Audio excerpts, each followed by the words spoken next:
Alléluia. C'est par lui que nous sommes. Veuillez vous asseoir.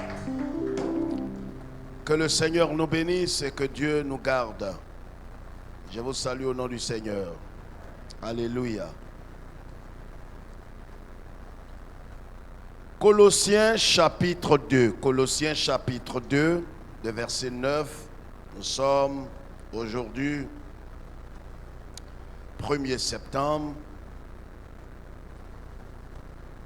Et nous allons entamer une nouvelle série d'études qui va certainement nous faire du bien pour ceux qui veulent s'affermir davantage dans le Seigneur. Colossiens chapitre 2. Colossiens, nous allons lire la parole du Seigneur. Colossiens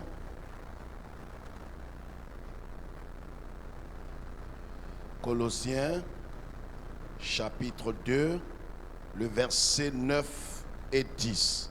Colossiens chapitre 2, le verset 9 et 10, que nous connaissons très bien.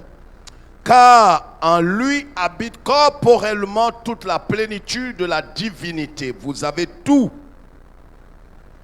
Soulignez cela. Vous avez tout. Le petit tout qui est là, il faut souligner dans ta Bible.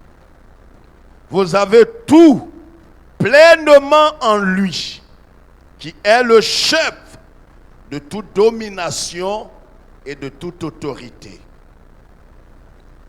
Et c'est en lui que vous avez été circoncis d'une circoncision que la main n'a pas faite, mais de la circoncision de Christ, qui consiste dans le dépouillement du corps de la chair. Amen. Veuillez vous asseoir, frères et sœurs. Voici une parole qui certainement va nous aider, cette épître de Paul aux Colossiens. De quoi s'agit-il? Je voudrais faire une parenthèse, si vous permettez. Nous avons pendant pratiquement plus d'un mois parlé de l'opprobre de Christ. Et nous avons expliqué l'importance pour tout enfant de Dieu de comprendre ce mystère-là, de comprendre cette vérité fondamentale. Exactement comme Moïse, qui, à un certain moment de la marche, j'ai dit de lever la tête, avait accepté librement et délibérément, volontairement, consciencieusement, il a accepté de faire quoi? Il a accepté de porter l'opprobre de Christ. Il a accepté de vivre le déshonneur public. Parce que ce que nous devons retenir de l'opprobre n'est rien d'autre que le déshonneur à cause du Seigneur. C'est-à-dire que nous sommes exposés au déshonneur, nous sommes exposés au rejet, nous sommes exposés à quoi d'autre encore? À toutes sortes d'insultes à cause de la volonté de Christ que nous voulons accomplir dans notre vie. Quand vous décidez volontairement d'obéir au Seigneur sans contrainte aucune, vous décidez de faire la volonté du Seigneur, cela sera suivi d'un mépris de la part des hommes. Cela sera suivi d'un rejet de la part des hommes. Et le Seigneur lui-même a vécu ces choses. Et la Bible dit en Ésaïe 53 que nous l'avons considéré comme maudit par Dieu. Nous l'avons considéré comme méprisé par Dieu. Nous l'avons considéré comme quoi? Quelqu'un, un homme qui certainement avait fait des choses que Dieu a décidé de punir. Et pourtant, dit Ésaïe le prophète, c'est pour nos péchés, c'est pour nos iniquités qu'il est, fait quoi? Qu'il est mort à la croix. En vérité, il a porté nos péchés sur son corps. Alléluia. Alléluia. Et la Bible dit quoi? Le châtiment qui nous donne la paix est tombé sur le Seigneur. Et nous avons compris que cela fait partie de notre héritage. Quelqu'un me dit Amen. Laisse un croyant véritable répondre Amen. Donc la honte, le déshonneur et toutes ces choses que le Christ a vécues, nous aussi nous sommes appelés, parce que la Bible dit, par la bouche de Saint-Pierre, qu'est-ce qui se passe? Il a souffert et nous a laissé un exemple, afin que nous aussi, nous puissions marcher dans ses pas. Alors quand on parle de porter la croix, certains ont pensé que chacun avait sa croix particulière qu'il devait porter. Non. La croix dont parle la Bible ici, quand la Bible dit en Luc chapitre 9 que chacun de nous doit renoncer à lui-même et porter la croix, on parle de la croix de Christ. Il y a une seule croix. Vous n'avez pas votre croix à vous. C'est de la croix de Christ que parlent les évangiles et les épîtres. Donc il n'est pas question d'aller se fabriquer une certaine croix et que vous portez à votre cou et vous dites je suis en train de porter ma croix. Non, c'est la croix de Christ que nous portons. La croix de Christ parle de quoi? Ça n'a rien à voir avec les petites souffrances, les humiliations, les petites choses que nous vivons. Hein? Les problèmes, quelqu'un a un problème financier, il dit c'est ma croix. Quelqu'un a un problème dans son foyer, il dit c'est ma croix. Non, ce n'est pas très juste. Ce n'est pas cela la croix. La croix, nous le savons, c'est ce que le Christ a vécu lui-même. Il a vécu des choses tragiques. Je vais vous faire une petite parenthèse.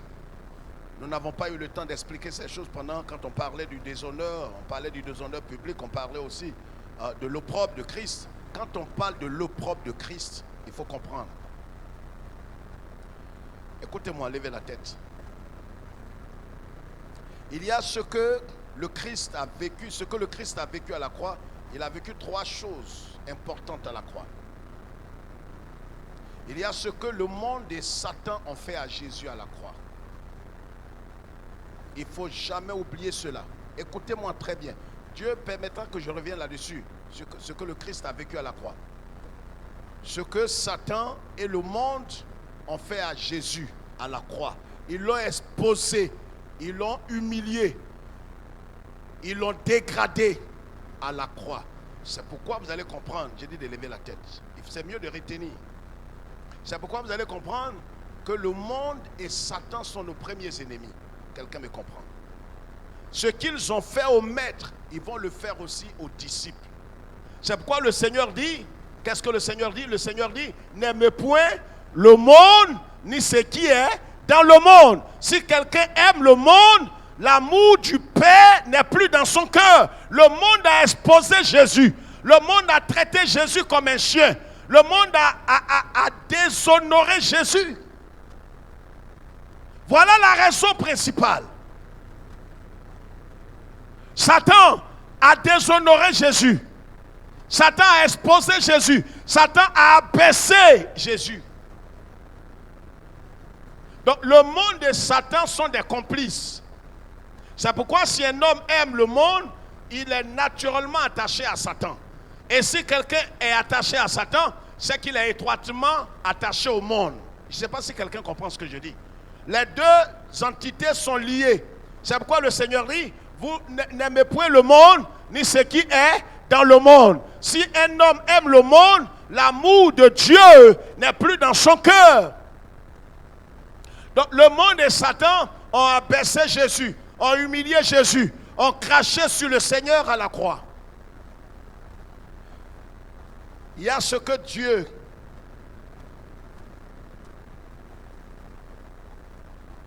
a fait à Jésus à cause de nos péchés.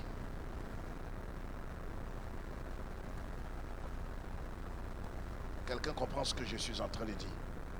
La Bible dit, Dieu a fait quoi? Il a puni Jésus pour nos péchés. La Bible dit, la punition qui nous donne la paix là, est tombée sur qui? Sur Jésus.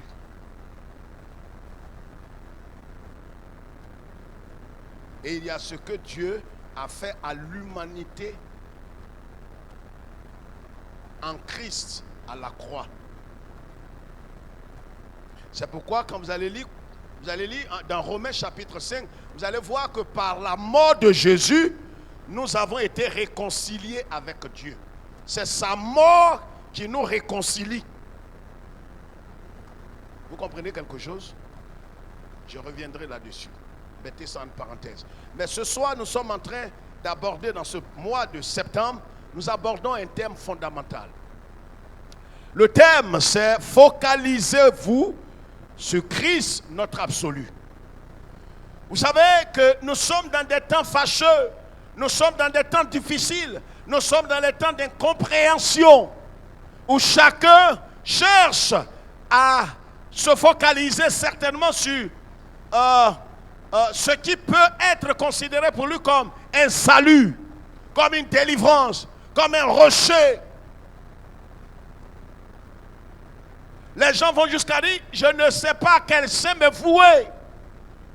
Mais je voudrais vous dire, et je voudrais nous dire ce soir, en ce premier jour du 9e mois, à cette école des disciples de Christ, que nous sommes appelés à nous focaliser sur une seule personne, sur Jésus-Christ, qui est notre absolu.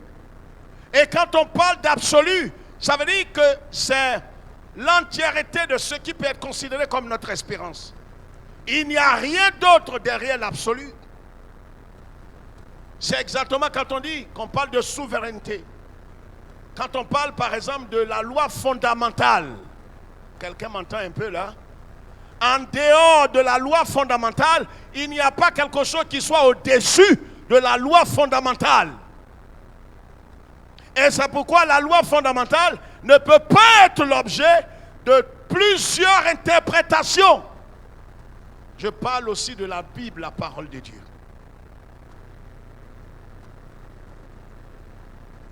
Quand on veut se perdre, chacun va interpréter la parole de Dieu selon son penchant et selon ses compréhensions. Et en cela, nous disons qu'un homme peut enlever, vous voyez, il peut interpréter une parole de l'Écriture. Il enlève cette parole de l'Écriture de son contexte, il en fait un prétexte et il commence à vivre sa vie comme bon lui semble. Mais ce passage-là l'amènera à l'égarement. Frères et sœurs, je voudrais vous dire ce soir que nous devons nous focaliser, pas sur l'église, pas sur un pasteur, pas sur un ange, pas sur un saint, mais sur Jésus de Nazareth. Nous ne devons pas nous focaliser sur un psaume. Voilà l'idolâtrie. Les gens disent, voici des psaumes que tu dois réciter avant de dormir. Vous n'avez pas besoin de vous focaliser sur un psaume. C'est de l'idolâtrie, c'est du fétichisme. Ne vous focalisez pas sur la photo d'un homme. Ne vous focalisez pas sur le nom d'une église. Ne vous focalisez pas, ce sera une malédiction et une condamnation si vous focalisez sur un prêtre, un pasteur, un prophète, un fondateur de religion. Que vos yeux ne soient pas sur un homme, mais que vos yeux soient focalisés sur le Christ Jésus. Qu'il soit votre tout, votre absolu, qu'il soit votre socle. C'est pourquoi l'apôtre Paul, parlant dans cette épître aux Colossiens, il leur dit une chose. Il dit, celui en qui nous avons les yeux focalisés, sur qui nous avons les yeux focalisés, sur lui, en lui habite quoi? Toute la plénitude. Non seulement de la divinité, mais il dit, vous avez tout.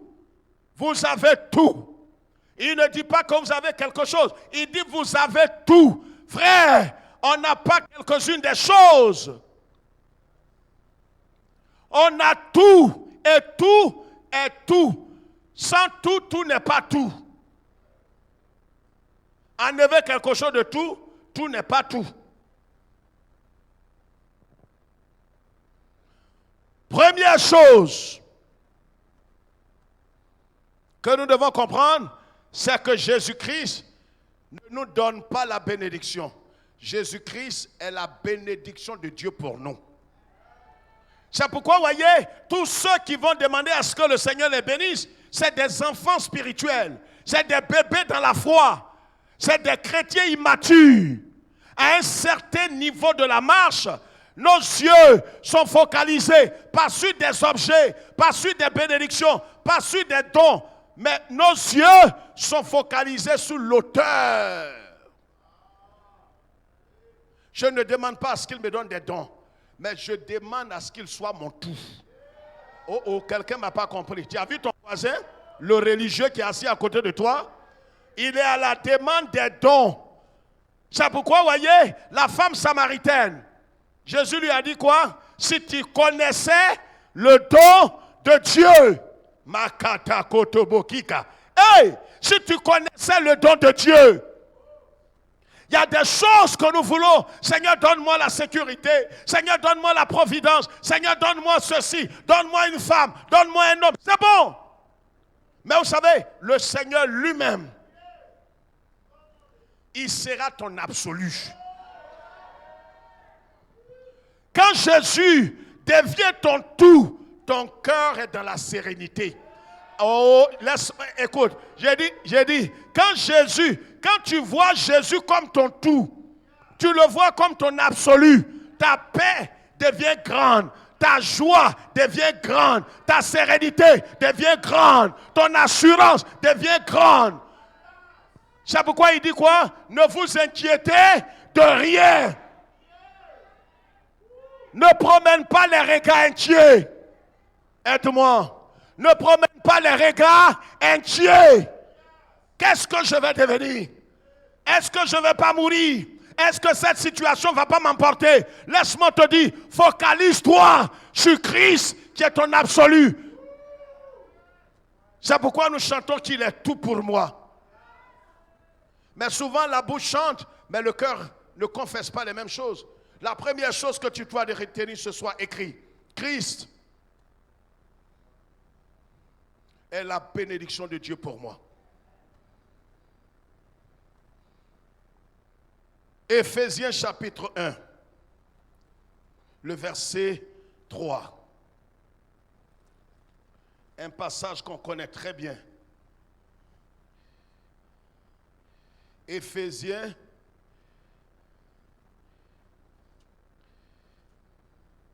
voilà. Éphésiens chapitre 1, le verset 3. Béni. Béni soit Dieu, le Père de notre Seigneur Jésus-Christ.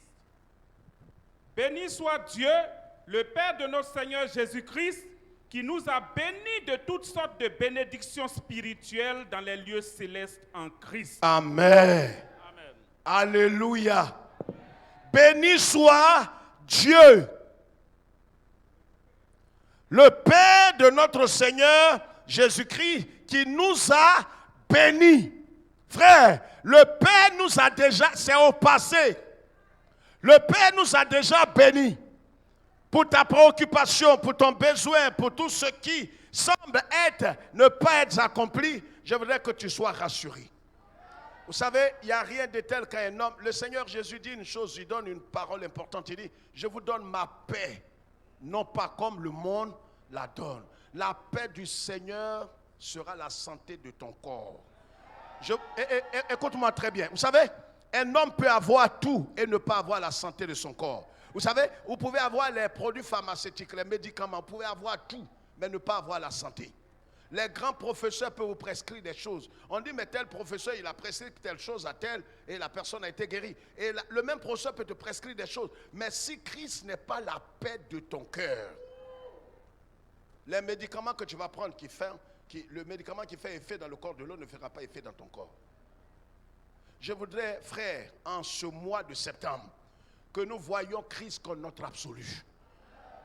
On ne cherche pas ce qui nous donne des dérivés, mais que lui-même soit notre tout, qu'il soit notre absolu, qu'il soit tout pour nous. On ne lui demande rien. Seigneur, sois tout pour nous. Moïse a dit à Dieu, et cela doit être notre attitude. Moïse a dit à Dieu, il a dit à Moïse, va en Égypte. J'ai entendu le cri de mon peuple, va délivrer mon peuple. Moïse a dit à Dieu, je ne pourrai pas partir, Dieu. Ce n'est pas un refus. Mais comment voudras-tu que j'aille sans toi? Il faut que toi-même tu ailles avec moi. Est-ce que quelqu'un a entendu ça?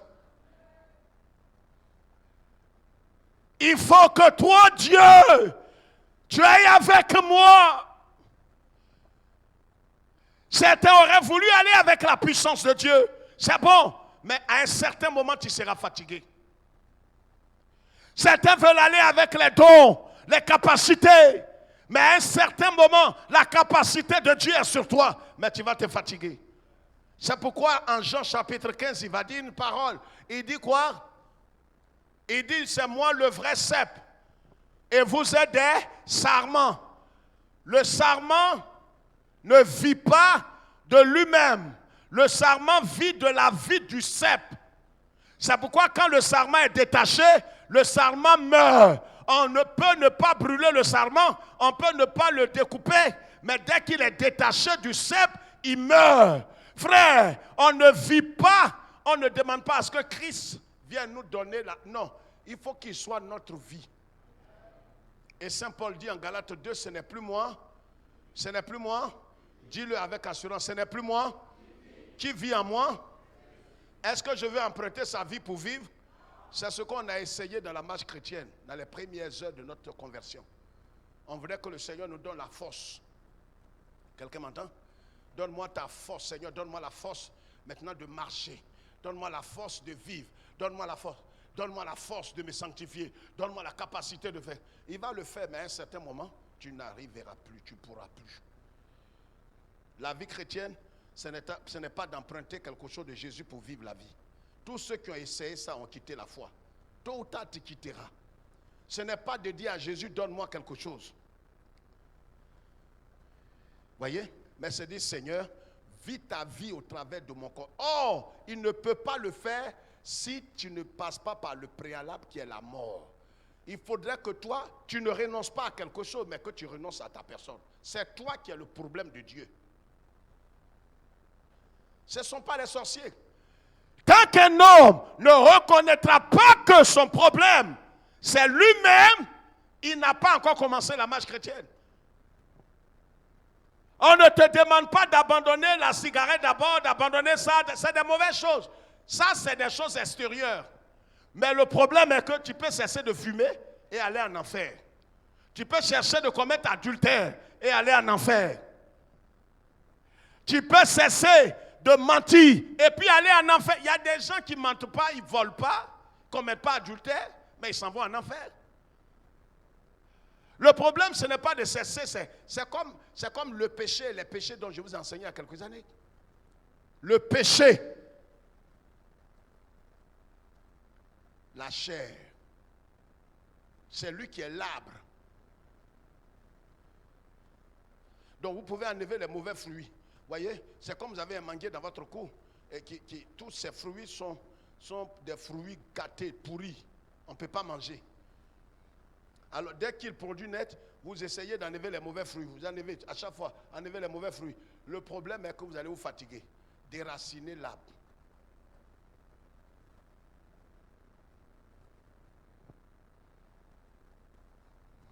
Le fruit, ce sont les péchés.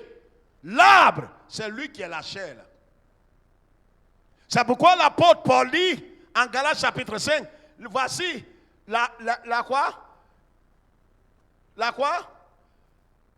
Les œuvres de la chair sont manifestes. C'est lui qui produit ça. C'est pourquoi, la chair, c'est quoi? C'est cette inclinaison naturelle qui est en toi depuis Adam. Oh, regarde ici, on est tous maudits en Adam. Regarde ici, lève la tête. Avant d'écrire, il faut bien comprendre. C'est pourquoi tu as beaucoup doublé là. Avant d'écrire, il faut comprendre. Regarde, en Adam, tous les êtres humains sont maudits. Tous les êtres humains sont condamnés en Adam. C'est pourquoi quelqu'un, regarde ici, je vais te choquer. Quelqu'un peut ne pas fumer, il ne boit pas, il ne cherche pas femme, il ne commet pas d'adultère, il ne fait rien. Mais le saint fait qu'il soit né d'Adam, il va en enfer.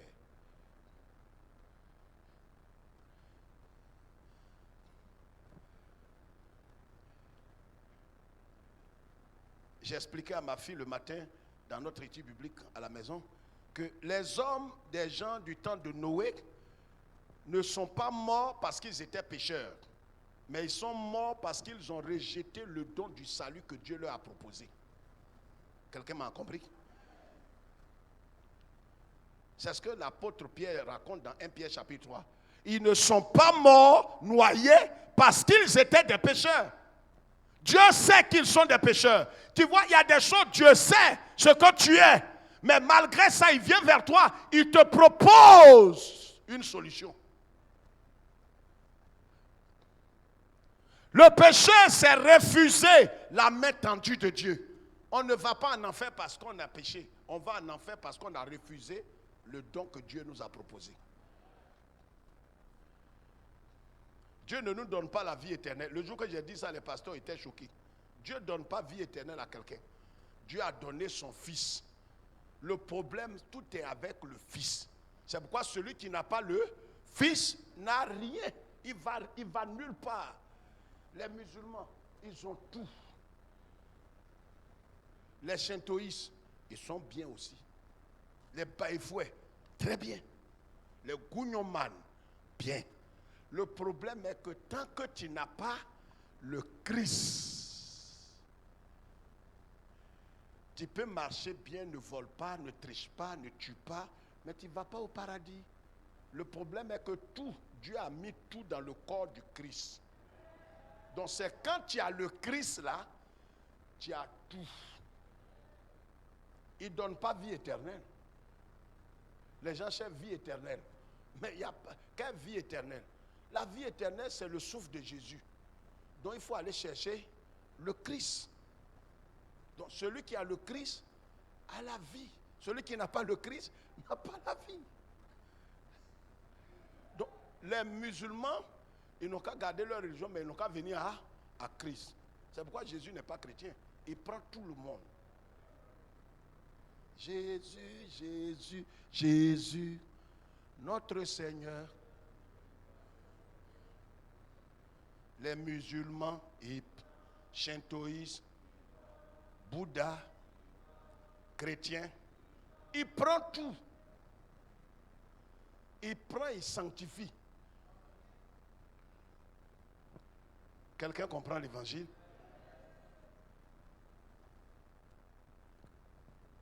Christ est notre, il est la bénédiction de Dieu pour nous.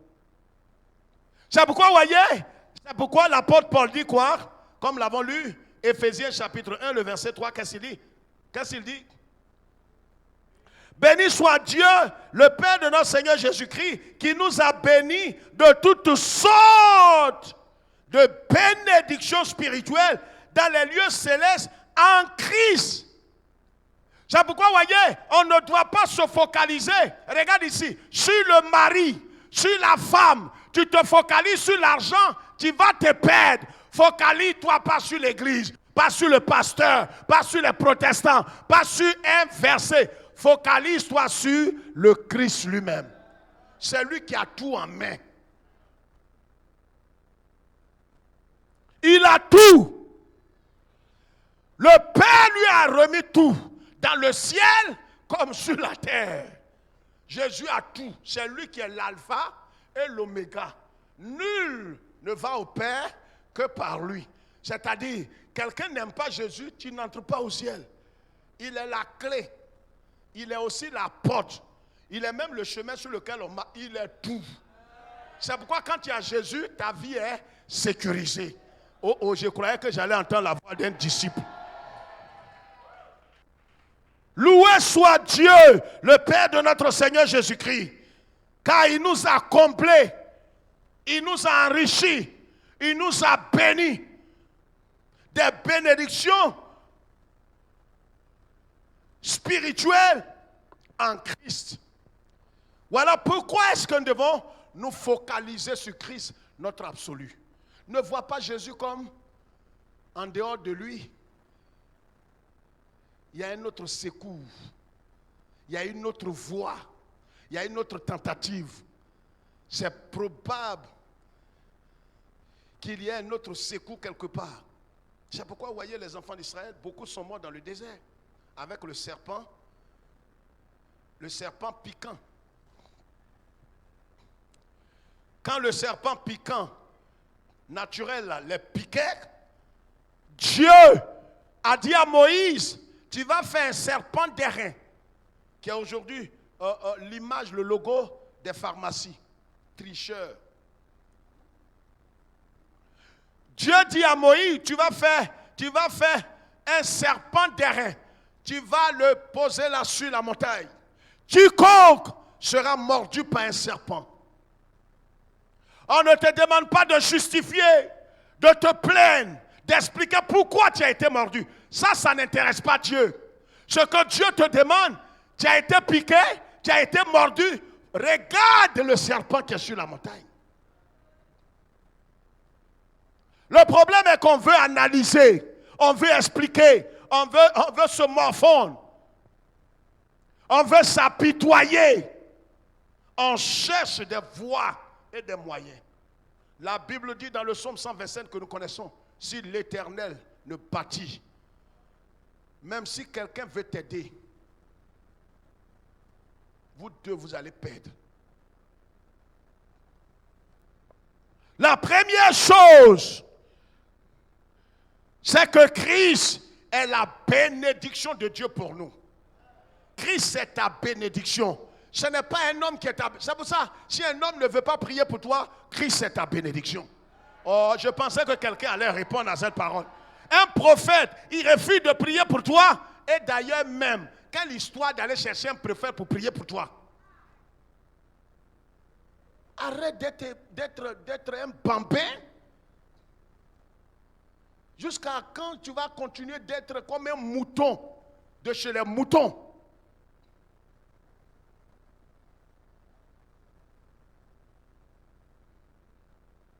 Je cherche un homme de Dieu puissamment moins.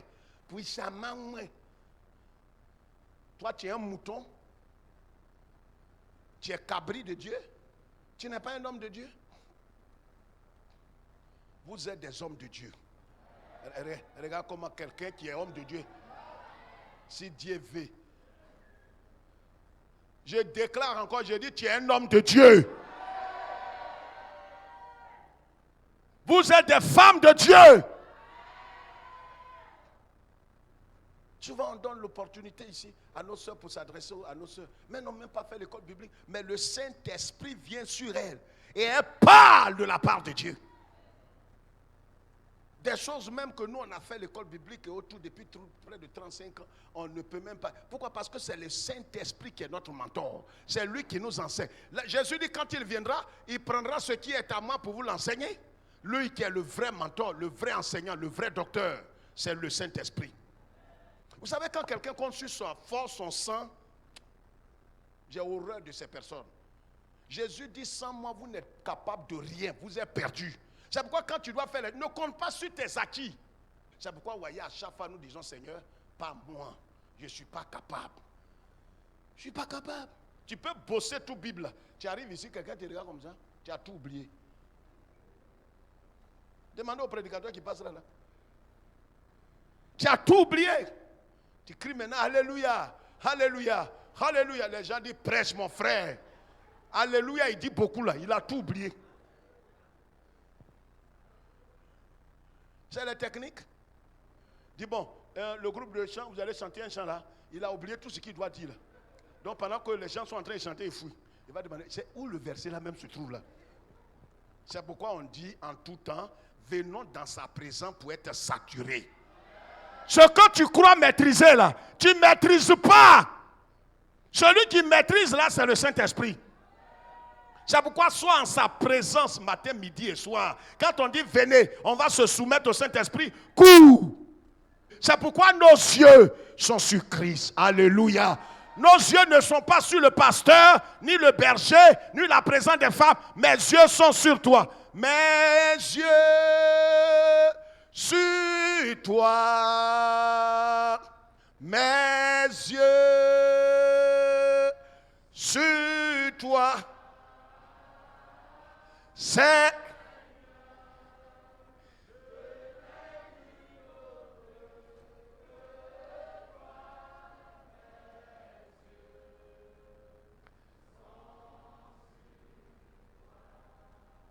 Mes yeux ne sont pas sur le pasteur. C'est pourquoi vous allez être frustré. C'est pourquoi tu seras découragé si tes yeux sont sur le patron, sur ton mari, sur ta femme, sur un homme. Dieu va permettre, vous savez, Dieu va permettre que tu sois déçu de l'homme pour que tu te tournes vers lui. Il a trouvé un homme, en tout cas l'homme de Dieu, il a trouvé un homme, un gentleman, en tout cas qui m'aime d'un amour, en tout cas tout mon cœur dans sa main, tout mon cœur dans sa... Pour qui broie ça? Il va liquéfier ton cœur là, et il va boire. C'est comme ça que beaucoup de femmes sont venues à Jésus. Balafré. On dit on n'a pas culte aujourd'hui. Je vais attendre. Je souffre trop. Je souffre trop. Au début du mariage, pourquoi tu n'es pas venu? Venez à moi, vous tous qui êtes fatigués et... Même quand on dit le culte, c'est dans 3 jours. Il dit, il préfère dormir ici. Quelqu'un n'est pas fatigué. Pour un oui, pour un non, il est frustré. Christ, la bénédiction de Dieu pour nous. Quelqu'un m'entend? Deuxième chose. Dieu, pourquoi nous devons nous focaliser sur Christ? Parce que Dieu ne fait rien en dehors de Christ. Il ne donne rien en dehors de Christ. Il ne fera rien en dehors de Christ. Jean chapitre 3, verset 16. Dieu ne nous donne rien en dehors de Jésus-Christ. Dieu ne va pas vous donner des choses de façon isolée. Jean chapitre 3, verset 16 qu'on connaît. Car Dieu a tant aimé le monde qu'il a donné son Fils unique. Il a donné qui? Enlevez votre masque, vous allez parler. Je vous donne l'autorisation. Enlevez ça d'abord. Vous allez parler, après vous allez remettre. Dieu a tant aimé le monde qu'il a donné qui? J'ai dit de parler. Tu me regardes, j'ai dit de parler. Dieu a tant aimé le monde qu'il a donné la vie éternelle. Il a donné le miracle. Il a donné la prospérité. Il a donné la guérison. Il a donné salut. Voilà ce que les chrétiens n'ont pas compris. C'est pourquoi vous voyez quand quelqu'un commence à s'attacher. J'ai entendu certains, ça paraît spirituel. Hein? Certaines personnes disent quoi? Tu peux remettre ton masque. Certaines personnes disent quoi? Moi, celui à qui je suis attaché maintenant, c'est le Saint-Esprit. Jésus, son temps est passé. Et c'est des pasteurs télévangélistes, des grands pasteurs qui enseignent ça. Ils mettent plus l'accent sur le Saint-Esprit que Jésus. Vous allez devenir sorcier, je jure. Tous ceux qui ont fait ça ont chaviré. Le Saint-Esprit est égal à Jésus. Ils sont égaux. 2 personnes de la divinité distinctes. Égaux. Le Père égale au Fils. Le Père n'est pas le Fils. Il ne faut pas être tordu. Le Fils n'est pas le Père. Le Fils n'est pas le Saint-Esprit. Le Saint-Esprit n'est pas le Père. 3 personnes distinctes. Comme toi, tu es un. C'est ce qu'on appelle en théologie l'unité composée. Tu es un, mais tu es 3. Ton corps, on le voit. Mais on ne voit pas ton âme. Or, ton âme est différente de ton esprit.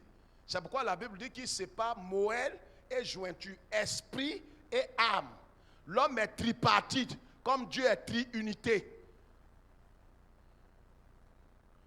Il y a des églises évangéliques qui croient ce qu'on appelle Christ seulement. C'est-à-dire c'est Jésus qui est le Père, après il se transforme comme Barapapa, il est le Père, il devient l'Esprit, il devient un ser fou.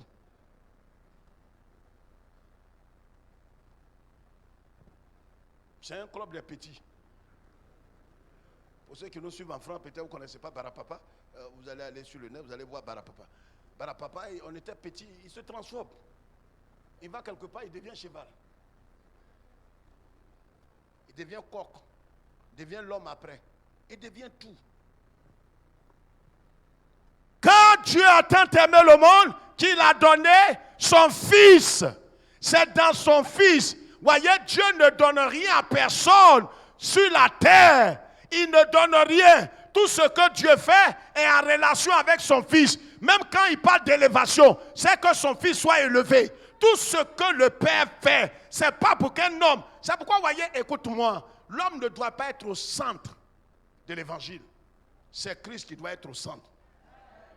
je vais posséder, je vais régner. C'est une malédiction. L'évangile de prospérité est maudit. L'évangile de prospérité veut mettre l'homme au centre. L'homme doit tout avoir, doit tout gagner au détriment du règne de Christ. Non, l'évangile met Jésus-Christ au centre. Et Jésus dit quand le Fils de l'homme sera élevé, tout ce que Dieu fait est en liaison avec l'élévation de son Fils. C'est pourquoi Jean-Baptiste, quand il est venu en Jean chapitre 3, verset 30, il dit quoi? Que je diminue et que tu croisses le Fils de Dieu. Le Fils de Dieu.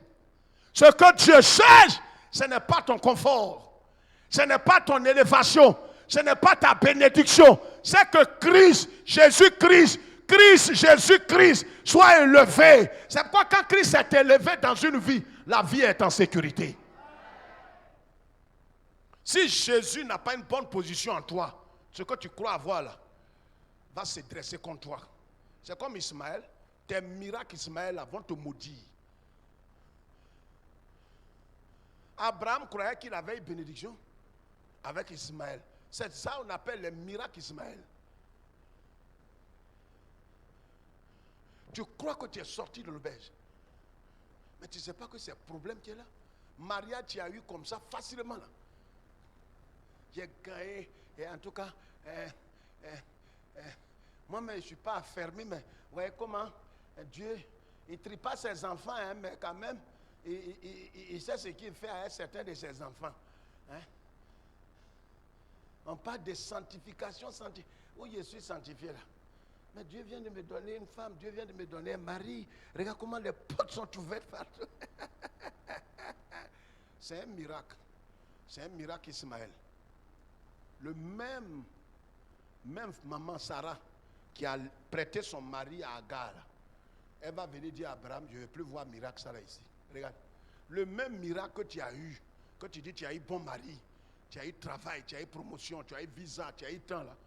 Un matin, tu ne comprendras pas. Parce que quand ça ne vient pas de Christ, ce que tu prétends avoir là, se dresse contre toi-même. C'est comme tu es en train d'élever un serpent. Un bonhomme qui a été mangé tout dernièrement, vous avez vu ça dans la presse, par son lion. Il jouait à lion, il jouait à lion, il jouait à lion, il jouait à lui. Oh, lion là.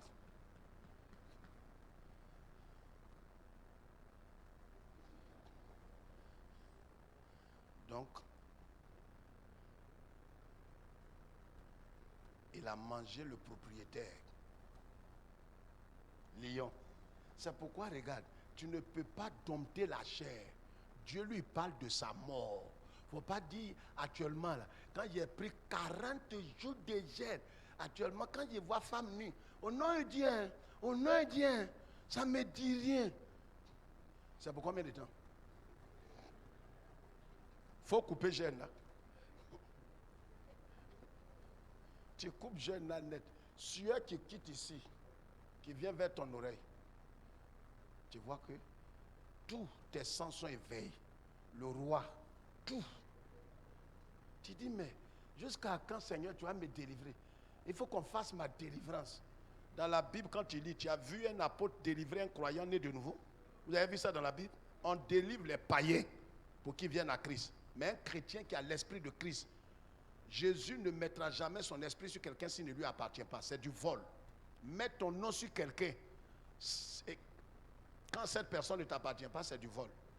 Dieu met son esprit, c'est le gars, c'est son cachet. Quand Dieu met l'esprit sur quelqu'un, en quelqu'un, c'est que la personne est sauvée pour toujours. Ça ne veut pas dire que si elle retourne dans le péché sans se repentir, elle est sauvée. Non, elle est sauvée. Tant qu'elle demeurera dans la voie du Seigneur, écoutera la voix du Seigneur. Dieu ne donne rien en dehors de Christ. Amen. Amen. Amen. Dieu a tant aimé le monde qu'il a donné la vie éternelle. Non, il ne donnera pas de vie éternelle. Il ne donnera pas de détails. Ce n'est pas des objets que Dieu donne. Dieu donne la personne de Christ. C'est pourquoi si on se soumet à Christ, notre vie chaque jour, c'est une affaire au quotidien. Chaque jour que Dieu fait, Dieu te bénira. C'est pourquoi David, le roi David, dit quoi? L'Éternel est mon berger. L'Éternel est mon guide. L'Éternel est mon conducteur. Je ne manquerai de rien. Si l'Éternel, Dieu, est mon guide, et Jésus, quand il vient, il dit, je suis le bon berger. Si nous nous soumettons au bon berger, nous ne manquerons de rien. Pas que nous allons emmagasiner les choses, mais chaque jour, ce que tu vas demander, l'Éternel pourvoira à tes besoins. Il y a des gens ici qui n'ont pas de millions, mais ça fait 5 ans qu'ils payent ton loyer. Ça fait 5 ans qu'ils mangent. Quand tu t'assois pour faire le bilan, tu te dis, mais Seigneur, c'est ça l'héritage des fils de Dieu. Tu ne sais pas comment tu fais, mais jusqu'au soir, l'Éternel Dieu mettra quelque chose sur ta langue. C'est ça l'héritage des disciples et des fils de Dieu. David dit, je ne manquerai de rien. Il n'a pas dit, je vais emmagasiner. Dieu peut te donner en abondance, comme Dieu peut pourvoir chaque jour à tes besoins. Tu peux ne même pas avoir de l'argent, mais le soir, tu manges quand même. Dieu fait ça. Amen. Amen. Amen. Et le troisième point, Jean chapitre 6, le verset 32. Christ est notre ressource infinie. Oh, quelqu'un ne m'a pas compris. J'ai dit Jésus-Christ, c'est notre ressource infinie. Vous savez, il y a des ressources qui finissent très vite. Mais Jésus-Christ, je t'annonce ce soir que les hommes peuvent t'abandonner. Ils peuvent couper tes vivres. Ils peuvent te rejeter. Ils peuvent ne pas te donner des marchés. Mais tant que Jésus-Christ demeure ta ressource infinie, ils peuvent te fermer une porte. Il y a une porte qui s'ouvre ici. Oh! Ils peuvent te fermer la porte. Ils te disent, ne te donneront plus de bonus, ne te donneront plus tout ce qu'ils te doivent. Mais ils peuvent fermer des portes. Mais celui qui ouvre les portes est avec toi.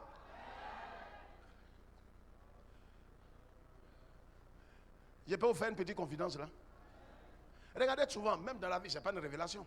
Je vous prends des choses pratiques de la vie pour vous enseigner. Je parle comme le maître, des paraboles. Regardez, quand vous sortez par exemple avec votre papa quand vous étiez un peu plus petit ou plus jeune, qu'est-ce qui se passe? Peut-être c'est votre maman qui doit vous donner quelque chose, mais dès qu'il voit que tu vas avec ton père, qu'est-ce qu'il fait? Qu'est-ce qu'elle fait? Elle ne fait pas quoi? Elle ne te donne rien. Elle sait que tu es en de bonnes mains. C'est vrai ou bien c'est faux? Ceux qui n'ont pas vécu ça, ce n'est pas révélation. Donc, quand tu ne vas pas lever ta main. Tu n'as pas vécu ça, il ne faut pas regarder à gauche, à droite, on lève la main, tu lèves ta main. Je dis, quand tu es en train d'aller quelque part avec ton papa, ta maman qui est assise là, elle a envie, ah maman donne-moi ça, maman donne-moi, et puis ton père te dit, allons-y. Ta maman, son petit argent là, elle garde ça. Elle sait que tu es avec la source. Père veut dire la source. Donc quand tu vas avec ton papa, c'est pour ça que quand les enfants sont avec leur papa, ils sont en quoi? Ils sont en sécurité. Il n'y a rien. Frère, Dieu ne fera rien en dehors de Jésus. Tout ce qu'on est en train de chercher, la paix intérieure, la sécurité, la protection, la providence. Quand tu dis Seigneur, oh Père, donne-moi la providence, il dit va vers Jésus. Je vous ai raconté cette histoire, non? Le jeune homme qui est parti dans les années 1900 aux États-Unis pour aller fréquenter. Vous vous souvenez? Son père avait mis beaucoup d'argent pour sa vie. Pendant 1 an, il a mis ça dans une Bible. Une Bible avait fermeture. Il a fermé, il lui a donné la Bible. Il dit à son fils, arrivé là-bas, lis cette Bible. Lis la Bible, mon fils. Il dit, papa, je ne peux pas ne pas lire la Bible. On est chrétien ici. Je lirai la Bible. Dieu ne fera rien en dehors de Jésus. C'est pourquoi, vous voyez, méditons la parole. Attachons-nous à la parole. Aimons le Christ. Au commencement n'était pas le mariage. Au commencement n'était pas la fortune. Au commencement n'était pas la guérison. Au commencement était la parole. Oh, la parole était avec Dieu et la parole était Dieu et en elle se trouve la vie et cette vie est la lumière des hommes. Et à tous ceux qui l'ont reçu, à ceux qui croient en son nom, elle leur a donné le pouvoir de devenir enfants de Dieu. La parole, la parole, la parole, la parole qui est Christ. Focalisons-nous pas sur un homme, pas sur un pasteur, pas sur la Vierge Marie. Pas sur Saint Paul, le pape sur Christ. Que Dieu nous bénisse. Le père a dit à son fils, lis la Bible. L'enfant, à un certain moment, il avait des problèmes, on l'a renvoyé de l'école. À l'époque, c'était télégramme, il a fait un télégramme à son père, papa, on m'a renvoyé de l'école, il dit, lis la Bible. Il dit, papa, c'est pas affaire des Bibles. Envoie-moi de l'argent. Il dit, mon fils, lis la Bible. Dieu ne te donnera rien en dehors de Christ. Tout ce que tu vas avoir en dehors de Christ sera une malédiction contre toi. C'est pourquoi des gens possèdent, hein, j'ai eu ça. En tout cas, je ne suis pas suivi Christ vraiment, hein, mais j'ai possédé ça. Mais ce que tu as eu en dehors de Christ là, et de sa volonté là, tu vas voir comment c'est chaud dans ta main. C'est pourquoi étant chrétien, focalisons-nous sur Christ. Attendons le temps de Dieu pour nous. Quand le fils l'a compris, pendant un mois, il était dehors mangeant pratiquement dans les rues. Un jour, il a pris la Bible en plein en train de maudire son papa. Il a ouvert, il regarde dedans. L'argent, des dollars. Il s'est levé, il allait payer sa scolarité. Il allait dans un bon restaurant. Il a mangé très bien. Il a payé ses habits. Il a appelé son papa. Papa, j'ai commencé à lire la Bible. Que la paix soit avec vous. C'est merveilleux. C'est merveilleux. On se lève. Ce que Dieu fait, son précieux livre est toujours vrai. Quand on y croit, il répondra. C'est merveilleux ce que Dieu. Je crois que avec vie. Je crois que